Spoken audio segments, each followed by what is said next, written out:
니느웨에 대한 경고 곧 엘고스 사람 나홈의 묵시의 글이라. 여호와는 질투하시며 보복하시는 하나님이시라. 여호와는 보복하시며 진노하시되 자기를 거스르는 자에게 여호와는 보복하시며 자기를 대적하는 자에게 진노를 품으시며 여호와는 노하기를 더디하시며 권능이 크시며 벌받을 자를 결코 내버려 두지 아니하시느니라. 여호와의 길은 회오리바람과 광풍에 있고 구름은 그의 발에 티끌이로다. 그는 바다를 꾸짖어 그것을 말리시며 모든 강을 말리시나니 바산과 갈멜이 쇠하며 레바논의 꽃이 시드는도다. 그로 말미암아 산들이 진동하며 작은 산들이 높고 그 앞에서는 땅 곧 세계와 그 가운데 있는 모든 것들이 솟아오르는도다. 누가 능히 그의 분노 앞에 서며 누가 능히 그의 진노를 감당하랴. 그의 진노가 불처럼 쏟아지니 그로 말미암아 바위들이 깨지는도다. 여호와는 선하시며 환난 날의 산성이시라. 그는 자기에게 피하는 자들을 아시느니라. 다 같이 읽겠습니다. 그가 범람하는 물로 그것을 진멸하시고 자기 대적들을 흑암으로 쫓아내시리라. 아멘. 네, 오늘 말씀의 포인트는 이런 겁니다. 사실 이 나훔이라는 여러분이 읽으신 이 기록은요, 한동안 학자들에 의해서 좀 이렇게 신뢰를 받지 못하고 외면받았던 이제 본문 중에 하나예요. 왜 그러냐? 대부분 우리가 읽어보면 이 선지자들의 기록을 보면 이방인들에 대한 관심이 별로 없어요. 그러니까 이게 하나님의 초점이죠. 물론 이제 예레미야서가 보여주는 것처럼 먼저는 택자예요. 택자 이스라엘의 죄와 징계에 대해서 다루고 그들의 회복될 미래에 대해서 전부 다 다룬 다음에, 그러면 그 다음에 그동안 이스라엘을 괴롭혔던 이방인들은 앞으로 어떻게 되는가? 잠시 동안 형통했던 이방인들, 그 악인들은 어떻게 되는 것인가? 이렇게 별책부록 같은 개념으로 이방인들에 관한 기록은 있습니다. 있는데 대부분의 성경의 기록은 다 택자에 대한 기록이에요. 그러니까 이방인에 대한 기록이 나오다 할지라도 그게 다 택자하고 연결이 되어 있는 거예요. 그러니까 성경은 전부 다 이 택자의 구원에 관한 내용이기 때문에 하나님이 만약에 택자를 때리시는 기록이 나온다, 그거는 정말 관심이에요. 그거는 구원에 대한 하나님의 열심이라는 거예요. 그리고 하나님이 어느 날 무서운 흉한 예언을 하신다, 그러면 망하지 말라고 흉한 예언을 하시는 거예요. 그러다가 결국에는 모든 때리는 기록이든 뭐 흉한 예언이든 결국 하나의 결론으로 모이게 되는데 그게 바로 택자의 구원과 회복이에요. 그냥 성경은 그냥 이렇게 생각하시면 돼요. 택자, 택자, 택자, 택자. 하나님의 자녀, 자녀, 자녀.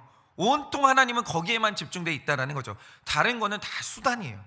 다 과정이에요. 별로 관심이 없어요. 그런데 나홈이 이제 특이한 이유가 뭐냐면 이 당시에 죄에 물들었던 이스라엘에 대한 언급이 거의 없어요. 거의 없고 전부 다 아수르의 니느웨에 대한 기록이에요. 그러니까 여러분이 오늘은 이제 등장하지 않지만 결국에는 이 기록이 누구에 대한 기록이냐면 니느웨에 대한 기록이다, 이렇게 생각하시면 되는 거예요. 그런데 하나님이 이 니느웨에 대해서 하시는 말씀이 뭐냐? 하나님이 그들에게 보복하실 것이고 반드시 징계하실 것이고 반드시 무너뜨리실 것이다, 그러니까 이런 내용이 다 전부예요. 그래서 어떤 학자들이 이 나홈의 기록을 읽고 내린 결론이 뭐냐? 이 사람은 선지자라기보다는 민족주의자라는 거예요. 그러니까 보통 민족주의자가 그런 거잖아요. 우리가 무슨 잘못을 했냐? 관심이 없어요. 그냥 우리 편 좋은 사람, 우리 때리는 사람, 나쁜 사람, 그냥 무작정이 무지성이에요. 그냥 구도를 이렇게 만들어버리는 거죠. 철저하게 객관적인 사실 없이 자기 편만 드는 거. 이런 게 약간 치우친 민족주의자들이거든요. 그런데 나홈의 기록을 보면 이 사람은 선지자라기보다 민족주의자라는 거예요. 그런데 이런 사람이 쓴 글이 계시로서의 가치가 있냐라는 거예요. 그런 얘기를 하는 거죠. 그런데 정말 이 나홈서를 언뜻 보잖아요. 진짜 그렇게 보여요. 그러니까 보면은 이런 거예요. 그러니까 만약에 이제 그 이방인들이 나온다, 모든 선지자의 글은 그래요. 왜 이방인이 너희를 때려? 너희가 죄를 지었기 때문에 하나님이 그들을 들어서 너희를 징계하시는 거 아니겠어? 늘 이런 식이에요. 가장 먼저 객관적으로는 내 죄를 봐요. 그런데 나홈서는요, 자기 민족의 죄에 대한 고찰이 없어요. 처음부터 끝까지 니느웨에 대한 성토고 니느웨에 대한 보복의 기록이에요. 그런데 이제 이런 거죠. 설마 성경 안에 구원의 소식이 아닌 민족주의자의 치우친 생각이 기록될 리는 없는 거죠. 그러니까 성경은 진리예요. 하나님은 100% 옳아요. 그럴 수는 없는 거거든요. 그러니까 이 나홈의 기록도요, 우리 구원에 있어서 굉장히 중요한 메시지를 제공한다라는 거예요. 그러면 그게 뭐냐라는 거죠. 이 나홈서의 가치는 뭐냐라는 거예요. 그러니까 이게 재밌는 게 뭐냐면, 성경은요, 그래서 따로따로 읽으면 안 돼요. 성경은 반드시 통으로 큐티를 해야 되는데, 이 성경이 절묘한 이유가 뭐냐면, 아까 소개해드린 학자들의 생각이 일부는 맞아요. 만약에 나홈서만 따로 떨어뜨려 놓고 이것만 읽으면 정말 이 글은 민족주의자가 자기 민족을 일방적으로 편드는 약간 치우친 기록 같아 보이기는 해요. 유대인들은 피해자, 나머지는 가해자, 뭐 이런 식으로 치우친 기록 같아 보이기는 한다라는 거죠. 그런데 재미있는 사실이 있어요. 나훔이라는 기록을 요나서와 연결해서 읽는 순간 나홈에 대한 나홈의 해석이 완전히 달라져요. 완전히. 이게 성경이 읽는 묘미예요. 그러니까 요나서나 나홈이나, 우리가 얼마 전까지 요나서를 읽어서 여러분 잘 아시겠지만, 요나서나 나홈이나 주제는 니느웨의 운명이에요. 그런데 이 요나서를 보시면 니느웨를 살리기 위한 하나님의 열심이 기록되어 있어요. 그런데 나홈서를 보면 2절 말씀처럼 니느웨에게 보복하시는 하나님의 심판이 기록되어 있다는 거죠. 그러면 이 두 기록은 충돌되는 기록이냐? 그게 아니고요, 요나서와 나홈서가 써진 연대기를 알게 되면 여기에서 놀라운 메시지가 하나 나와요. 그게 뭐냐? 자, 이 요나서가 있고 나홈서가 있어요. 둘 다 니느웨에 대한 기록이에요. 그런데 여기에서 먼저 써진 책이 뭐냐라고 하면 그게 바로 요나서예요. 요나서는 기원전 760년경에 먼저 써졌습니다. 그럼 이때 먼저 요나의 때 하나님은 니느웨를 어떻게 대하셨냐? 하나님은 니느웨의 구원을 위해서 정말 열심히 고난을 주세요. 일단은 반란이 일어나게 하시고, 그 다음에 전염병을 주시고, 계기일시까지 일으키시면서 하나님이 정말 열심히 삼중의 고난을 주세요. 그런 다음에 딱 그 타이밍에 맞춰서, 그러니까 아수르 사람들이 가장 연약해져 있을 때 그렇게 가기를 싫어하는 요나를 계속 설득하신 다음에 결국 거기를 보내서 회개의 메시지를 선포하게 하세요. 그러자 니느웨는 눈물겨운 하나님의 이 열심 덕분에 자기의 죄를 회개하고 심판에서 구원받는 경험을 하죠. 이게 요나서의 내용이에요. 정말 하나님은 요나서를 통해서 충분히 증명을 하셨어요. 하나님이 극악한 죄인이라 할지라도 그들도 구원받기를 원해요. 하나님은 단 한 명도 지옥 가는 걸 원하시는 분이 아니에요. 그들이 회개하고 돌아올 수만 있다면 하나님은 얼마든지 자신의 열심을 다 부으실 수 있는 분이에요. 이걸 하나님은 요나서를 통해서 증명을 하셨죠. 자, 이렇게 하나님은 자기가 니느웨를 얼마나 사랑하시는지 100% 증명을 하셨어요. 그리고 요나서가 써진 지 정확히 100년 후에 써진 책이 그게 바로 나훔이에요. 그러면 제가 하나 여쭤볼게요. 하나님이 정말 뜨겁게 사랑하시고 열심히 일하셔서 니느웨를 설득을 해내셨고 구원의 기회를 한번 주셨어요. 그러면 니느웨는 새롭게 얻은 100년 동안 어떻게 살았다고 생각하세요? 놀라운 사실이 뭐냐면, 제가 월요일 설교 시간에 말씀드린 것처럼 아수르는 그 모든 고난의 시간이 지난 다음에 다시 힘을 회복합니다. 그리고 다시 근동지방의 패권자로 올라서요.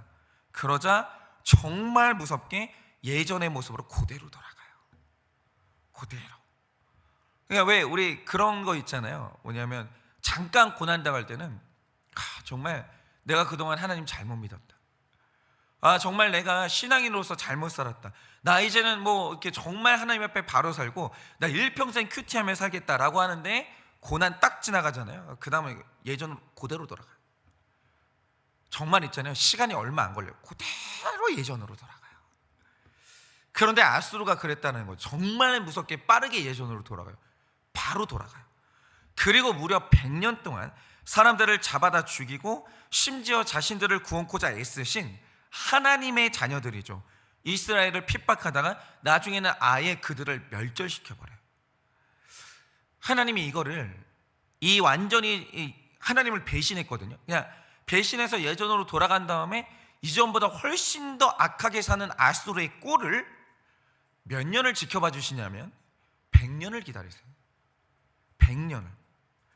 그러니까 요나서가 써지고 나훔서가 써지기까지 이 시간차가 몇 년이냐? 100년이에요. 무려 100년. 그런데 이게 아수르의 변화를 100년이나 기다린 하나님의 최종 결론이 뭐냐? 그게 바로 나훔서의 기록이라는 거예요. 그러니까 제가 늘 말씀드리는 게 있는데, 이거는 그냥 법칙이라고 생각하시면 돼요. 하나님이 하시는 행동은요, 언제나 순서가 정해져 있어요. 이거 신뢰하셔야 돼요. 이 순서가 정해져 있는데 그게 뭐냐면, 먼저 사랑하사 설득하세요. 그러니까 여러분이 만약에 이제 어떤 마음에 이제 죄가 있거나 삶에 죄가 있다라고 하죠. 그러면 예배 시간에 왔을 때 설교가 정말 듣기 싫어요. 얼마 전에도 제가 이제 그런 간증을 들었는데, 죄를 짓고 교회를 오잖아요. 이상해요. 딱 그날부터 목사님이 하시는 설교는 내가 짓는 죄가 그 주제예요. 매주 그 주제가 나온대요. 우연은 아니겠죠. 너무 듣기 싫은 거예요. 그런데 하나님이 정말 그 사람을 너무 사랑하시기 때문에 그 사람이 죄로 돌입하시는 순간 가장 먼저 하시는 게 뭐냐면, 고통당하지 말라고, 너 절대로 고난당하지 말라고 말로 설득을 들어가요. 너무 사랑해서. 그러면서 자신의 사랑, 자신의 뜻을 증명하십니다. 그리고 죄인이 죄를 끊고 돌아오는 날까지 하나님의 성품 안에 있는 특이한 게 뭐냐? 하나님의 성품 안에 인내가 있어요. 근데 인내가 인간의 인내랑 달라요. 하나님은 영원히 사시는 분이기 때문에 사람이 100년 살잖아요. 그러니까 사람은 10년 기다려도 많이 기다리는 거거든요. 하나님은 그렇게 아니에요. 하나님은 3대까지 기다려요. 오래 기다려요. 정말 오래 기다려요. 그러다가 마침내 끝내 돌이키지 않을 때 하나님이 가장 마지막에 하는 행동이 그게 뭐냐? 그게 바로 심판이에요. 심판은 마지막이에요. 그 전에 분명히 설득이 있었어요. 그 전에 분명히 사랑에 대한 증명이 있었고, 그 전에 분명히 충분히 기다려주는 시간이 있었어요. 잘 들으세요. 심판은 마지막이에요. 오래 기다려준 끝에 마지막에 나오는 게 뭐냐? 그게 심판이에요. 심판이 가장 첫 번째로 나오는 건 분노 조절 안 되는 인간일 뿐이에요. 하나님 분노 조절 되십니다. 절대로 하나님이 첫 판부터 심판으로 나오시는 경우는 없다라는 거예요. 그러니까 하나님이 하시는 일은요, 그 어떤 것도 의롭지 않은 것이 없고 정당하지 않은 게 없는 거예요. 심판하실 때는요, 그만큼 쌓였던 수많은 사연과 이유가 있는 거예요. 그러니까 오늘 니느웨가 하나님의 보복을 당해요. 그러니까 우리가 이런 본문을 볼 때 절대로 인간의 관점과 수준으로 하나님의 행동을 똑같이 보시면 안 되는 거예요. 인간의 보복하고 하나님의 보복은 달라요. 여러분, 우리가 보복한다라고 할 때 인간의 보복이 뭡니까? 뭐 이런 거예요. 얼마 전에도 보니까 어떤 남자가 한 여성에게 몹쓸 짓을 했어요. 그래서 그 여성은 당연히 남성을 고소했고 남성은 받아야 될 벌을 받았어요. 그런데 그 남자가 하는 말이 뭐냐? 내가 이렇게까지 벌 받을 짓을 안 했어. 그러니까 내가 만약에 감옥 밖을 나가면 내가 너한테 반드시 보복할 거야. 기다려, 내가 너 찾아갈 거야. 이런 게 인간의 보복인 거예요. 잘못한 줄을 몰라요. 당한 게 있으면 선후를 따지지 않고 감정이 상했으니까 나는 갚겠다라는 거예요. 그러니까 인간의 보복이다라고 하면 보통은 감정에 치우쳐서 정의로움이 없는 거예요. 내가 당한 것보다 훨씬 더 많이 갚아주는 치우침이 있는 거예요. 그런 게 인간 세상의 보복이거든요. 그런데 하나님의 보복은 절대로 그런 게 아니에요. 하나님의 보복은요, 가장 마지막이에요. 왜 내가 보복을 해야 되는지 정확하게 근거와 이유가 있는 보복이라는 거예요. 먼저 뜨겁게 사랑하시고 정말 많은 기회를 주시고 굉장히 오래 기다려주세요. 그런데 이렇게까지 다 해봤는데도 이 사람이 안 된다는 결론이 날 때, 그때 가장 마지막으로 나오는 하나님의 행동이 뭐냐? 죄에 대한 보복이에요. 잘 들으세요. 하나님이 말로 설득했는데 돌아온다? 절대 안 때리십니다. 그런 일은 없어요. 하나님이 오래 기다려주는데 어느 날, 와, 하나님이 오래 기다리셨구나, 나는 이제 돌아가야 되겠다. 그럼요, 아무 일도 안 일어나요. 아무 일도. 왜 하나님의 보복이 나오냐? 기다려서 안 되는구나, 말로 설득해서 안 되는구나, 이 결론을 내가 스스로 증명했기 때문에 하나님의 보복이 임하는 거예요. 그러니까 만약에 어떤 사람이 하나님의 보복을 경험한다, 그건 100% 자기 삶의 결론이에요. 이런 죄인에게 하나님이 그 사람을 징계하지 않으신다면 이 말 뜻이 뭐냐면 그냥 너는 지옥 가라고 유기하신 거예요. 오래 기다렸는데 아무 일도 안 일어나요. 그냥 이렇게 생각하시면 돼요. 버림받았구나, 이렇게 생각하시면 돼요. 여러분, 부모가 생각을 해보세요. 애가 말로 하는데 어떤 애가 도벽이 있다라고 하죠. 말로 해요, 안 끊어져요. 기다려줘요, 안 끊어져요. 근데 부모가 끝내 때리잖아요. 이 말 뜻이 뭐냐? 그냥 너는 인생 망하라는 뜻이에요. 정상적인 부모라면 말로 해서 안 돼요. 오래 기다렸는데 안 돼요. 눈물로 애원했는데도 안 돼요. 그럼 부모는요, 사랑하면 때려야 돼요. 그게 정상적인 부모잖아요. 그게 바로 나움의 묵시라는 거예요.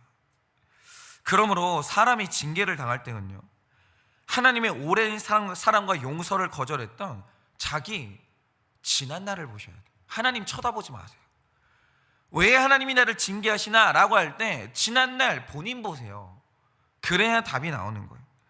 그래야 내가 억울함이 없어야 회복이 빠른 거예요. 그런데 내 삶의 결론을 인정하지 못하고 계속해서 억울해하면 딱 그 시간만큼 회복이 어려워지는 겁니다. 그러니까 왜 그런 거 있잖아요. 우리가 정해진 날이 딱 되면 카드 청구서를 받아요. 처음에 이 금액을 보면요, 이게 뭐가 잘못됐다, 억울함이 확 올라오거든요. 내가 뭐가 그렇게 많이 썼나, 그러면서 카드 내역서를 살펴보면 그때서야 나의 한 달 동안의 행동들이 다 기억나는 거예요. 맞네, 이것도 내가 썼네, 이것도 내가 썼나.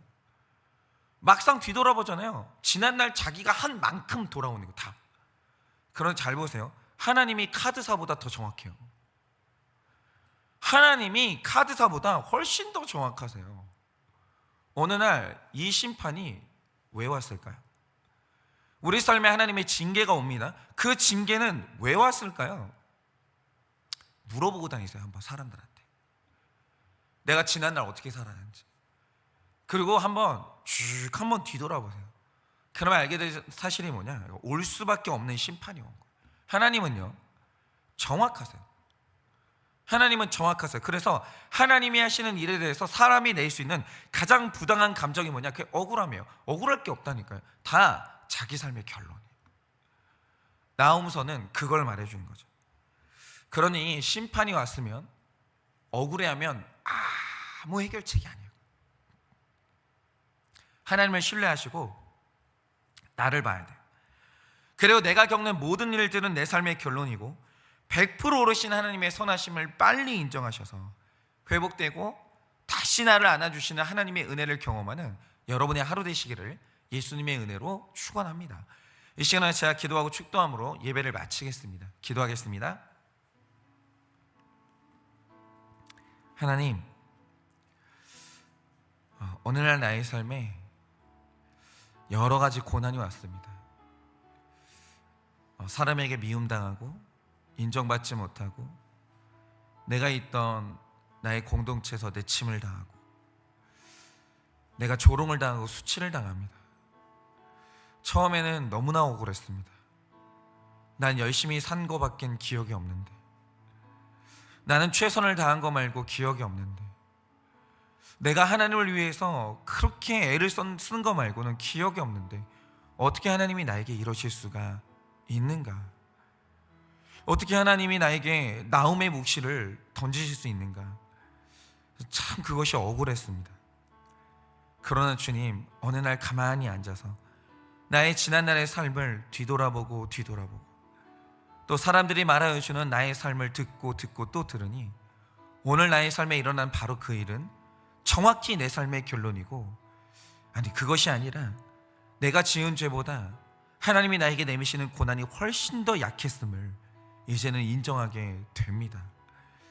하나님이 우리에게 하시는 모든 일들 중에 우리가 억울할 것이 없습니다.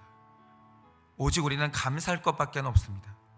내가 말로 해도 안 되니, 하나님이 눈물로 호소해도 안 되니, 하나님이 아무리 기다려도 안 되니, 이대로 가다가는 우리가 멸망하게 생겼으니 우리를 매로 때리실 수밖에 없는 그 하나님의 깊고 깊은 사랑, 그 하나님의 안타까움과 애절함을 이제는 우리가 알게 하여 주시고, 이제는 우리가 돌이켜 회개하여 온전히 우리를 품어주시고 안아주시고 회복하시는 그 하나님을 경험하는 우리 모두가 될 수 있도록 은혜를 허락하여 주시옵소서. 지금은 우리 주 예수 그리스도의 은혜와 하나님 아버지의 그 크신 사랑과 성령님의 위로하시고 교통하여 주시는 그 역사하심이 오늘도 하나님이 내미시는 징계가 100% 오르심을 믿고 억울해하지 아니하고 그 모든 것들을 감사함으로 받아들여 빠른 회복을 이루고 삶에 다시 한번 부흥이 일어나기를 원하는 사랑하는 모든 주의 종들의 머리 위에 지금으로부터 영원 무궁토록 함께 있을지어다. 아멘.